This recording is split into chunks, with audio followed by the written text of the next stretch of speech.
Assalamualaikum warahmatullahi wabarakatuh. Perkenalkan, nama saya Feby Malika Hajijah dari kelas A1 Manajemen Pagi. Akhlak kepada Allah Subhanahu wa Ta'ala. Kata akhlak secara bahasa diartikan dengan budi pekerti, tingkah laku atau tabiat, tata krama, sopan santun, adab, dan tindakan.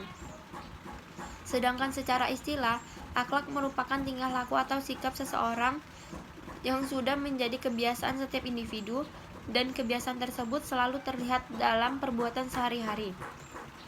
Dengan demikian, pengertian akhlak adalah tindakan yang berhubungan dengan 3 unsur. 1. Kognitif, yaitu pengetahuan dasar manusia melalui potensi intelektualisasinya. 2. Afektif, yaitu pengembangan potensi akal manusia melalui upaya menganalisis berbagai kejadian sebagai bagian dari pengembangan ilmu pengetahuan. 3. Psikomotorik, yaitu pelaksanaan pemahaman rasional ke dalam bentuk perbuatan yang konkret. Akhlak yang baik kepada Allah adalah ridho terhadap rukunnya, baik secara syar'i maupun secara takdir. Ia menerima hal itu dengan lapang dada dan tidak mengeluh.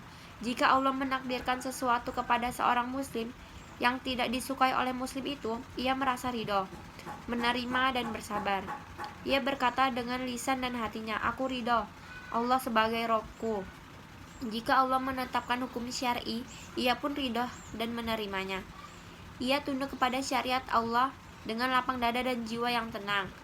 Beberapa bentuk akhlak terhadap Allah Subhanahu wa Ta'ala adalah: 1. Menaati segala perintahnya. Hal pertama yang harus dilakukan seorang muslim dalam beretika kepada Allah Subhanahu wa Ta'ala adalah dengan menaati segala perintahnya. Allah Subhanahu wa Ta'ala lah yang telah memberikan segala-galanya pada hambanya. 2. Beribadah kepada Allah. Melaksanakan perintah Allah untuk menyembahnya sesuai dengan perintahnya. Seorang muslim beribadah membuktikan ketundukan terhadap perintah Allah. 3. Berzikir kepada Allah. Mengingat Allah dalam berbagai kondisi, baik diucapkan dengan mulut maupun dalam hati. 4. Berdoa kepada Allah. Memohon apa saja kepada Allah.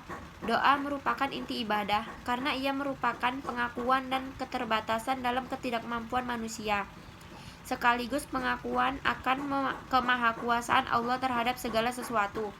5. Tawakal.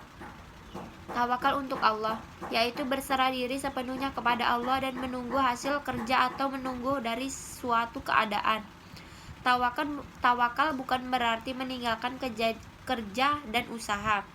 Dalam surah Al-Mulk ayat 15 dijelaskan bahwa manusia disyariatkan berjalan di muka bumi untuk mencari rezeki dengan berdagang, bertani, dan lain sebagainya.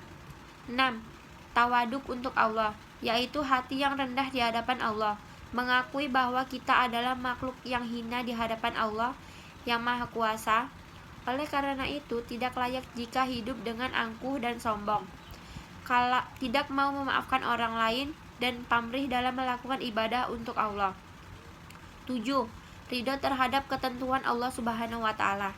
Etika berikutnya yang harus dilakukan seorang muslim kepada Allah Subhanahu wa Ta'ala adalah ridho terhadap segala ketentuan yang telah Allah berikan kepada dirinya.